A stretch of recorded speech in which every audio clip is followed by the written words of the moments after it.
Sholat, rutinitas harian yang kita lakukan. Tapi pernahkah kita benar-benar bertanya, kepada siapakah sebenarnya aku sedang menghadap? Siapakah aku yang sedang menghadap itu? Atau jangan-jangan selama ini kita hanya melakukan gerakan-gerakan ritual tanpa jiwa, seperti robot yang terprogram, sementara hati dan pikiran kita terbang ke pasar, ke kantor, ke urusan dunia lainnya. Apa sesungguhnya yang hendak dicapai oleh sholat? Apakah sekedar menggugurkan kewajiban?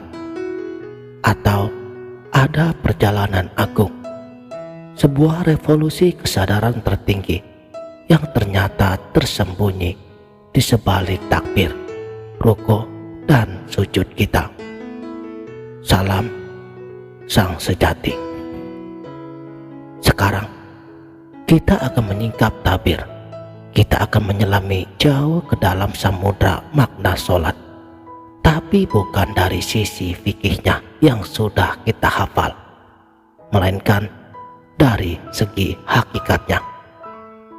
Makanya ini bukan untuk pemula yang hanya puas dengan kulitnya saja, karena ini hanya untuk jiwa-jiwa yang haus, yang ingin sholatnya benar-benar menjadi mi'rajnya orang beriman. Hakikat sholat itu dibangun di atas 4 pilar utama, yang bukan hanya sekedar gerakan jasmani, melainkan sebuah stasiun spiritual dalam perjalanan menghadap Sang Maharaja. 4 pilar itu adalah berdiri, ihram, ruku, munajah, sujud, mi'raj, dan duduk, tubadil atau tasyahud. Mari kita bedah satu persatu. Pertama, berdiri, ihram. Saat kita mengucapkan kalimat suci Allahu Akbar, harus dengan kesadaran penuh, karena seharusnya terjadi sebuah kiamat kecil pada diri kita. Apa yang diharamkan atau dilepaskan saat ihram, segala afal atau perbuatan kita yang bersifat baharu, ini yang harus kita lepaskan. Karena dalam posisi berdiri lurus menghadap kiblat, kita diingatkan pada huruf alif yang melambangkan sifat jalalullah, kebesaran Allah, yang berasal dari unsur api. Api ini bukanlah api dunia, tapi sifat zat yang maha dahsyatnya, yang padanya ada kuat dan lemah. Kita harus sadar bahwa kita tidak memiliki kekuatan dan juga kelemahan apapun. Kuat kita adalah pemberiannya, lemah kita adalah ketetapannya. Saat berdiri ihram yang hak, sang hamba lupa akan dirinya, atau bisa disebut dengan tercengang. Di sini, siapa yang menyembah dan siapa yang disembah? Karena seharusnya semua atribut perbuatan diri lenyap dalam kesadaran akan afal Allah semata. Kedua, ruku, munajah.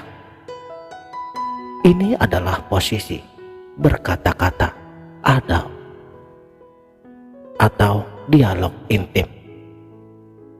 Ruku dilambangkan dengan huruf lam awal yang berasal dari unsur angin, sifat jamalullah, keelokan Allah yang memadukan antara tua dan muda. Di sini yang dilepaskan adalah segala asma atau nama-nama kedirian kita. Kita tidak lagi melekat pada gelar, jabatan, nama baik, atau identitas duniawi di hadapan Asmaul Husnanya Allah. Nama-nama kita yang fana itu tiada artinya.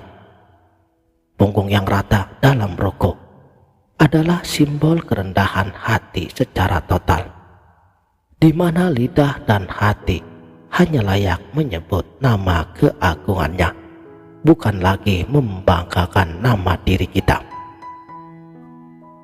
Separuh dari bacaan surat kita adalah kalam Allah, firman Allah, yaitu Al-Fatihah.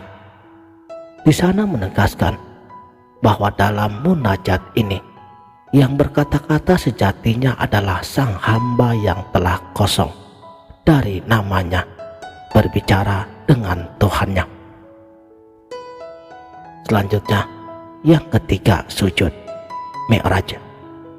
Inilah puncak pendekatan spiritualitas, mi'rajnya orang yang sholat. Sujud dilambangkan dengan huruf lam akhir dari unsur air. Sifatnya ialah qaharullah, kekerasan atau kemahakuasaan Allah yang menguasai hidup dan mati. Di titik ini, yang dilepaskan adalah segala sifat atau karakter baharu kita. Kita sadar bahwa kita tidak memiliki hidup dan mati. Hidup kita adalah pinjaman, mati kita adalah kepulangan. Dahi sebagai simbol akal dan kesombongan ditempatkan ke tempat terendah tanah, tempat asal kehinaan kita. Hakikat sujud adalah tidak ingat yang lain tatkala sholat melainkan Allah semata. Semua sifat-sifat kedirian kita, kecerdasan, kesabaran, pemarah, dan lain-lain lebur dalam pengalaman langsung akan sifatnya Allah. Inilah saat paling dekat antara hamba dan Tuhannya. Yang keempat, duduk, tubadil atau tasyahud. Ini adalah momen penukaran atau berganti wujud. Duduk dilambangkan huruf H dari unsur tanah. Sifatnya kamalullah, kesempurnaan Allah yang meliputi ada dan tiada. Tahap terakhir dan terdalam ini adalah peleburan zat atau wujud baharu kita. Harus menyadari hakikat kita bahwa ini pada dasarnya Adam, tiada. Kita diadakan mewujud olehnya. Duduklah dengan tenang setelah mi'raj. Sujud adalah simbol istirahatnya sang hamba dalam liputan wujud Tuhannya. Ia telah menyaksikan bahwa wujudnya yang sementara ini bukanlah sesuatu yang bisa mandiri. Ia duduk bersaksi tasyahud bahwa tidak ada Tuhan selain Allah dan Nabi Muhammad Sallallahu Alaihi Wasallam adalah utusannya. Tapi bukan dari posisi aku yang terpisah, melainkan dari kesadaran yang telah esa dalam tauhid. Tanpa memahami dan merasakan empat hakikat ini, sholat bisa jadi hanya kulit, tapi batinnya kafir. Kafir dalam arti mengingkari keesaan Tuhan dalam pengalaman batin. Meskipun secara zahir Islam, ia ibarat patung yang bergerak, hidup separuh hewan, karena hanya mengandalkan naluri ritual tanpa roh penghambaan sejati. Saudaraku, sang sejati, sholat yang hakiki mengajak kita pada pengenalan diri, ma'rifatun nafs, sebagai jalan mengenal Tuhan.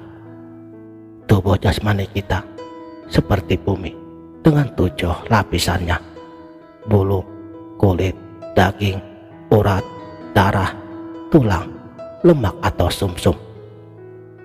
Dan rohani kita ini seperti langit, juga dengan 7 lapisan kesadarannya. Dari lapisan berpikir, ruh nabati; pandangan, ruh hewani; nafsu, budi; sukma, rasa; hingga yang terdalam, rahasia atau sir. Sedangkan matahari pada diri kita adalah nyawa, bulannya adalah akal, bintang-bintangnya adalah ilmu. Surga dan neraka sudah ada di sini. Amal soleh adalah surga, dosa-dosa adalah neraka.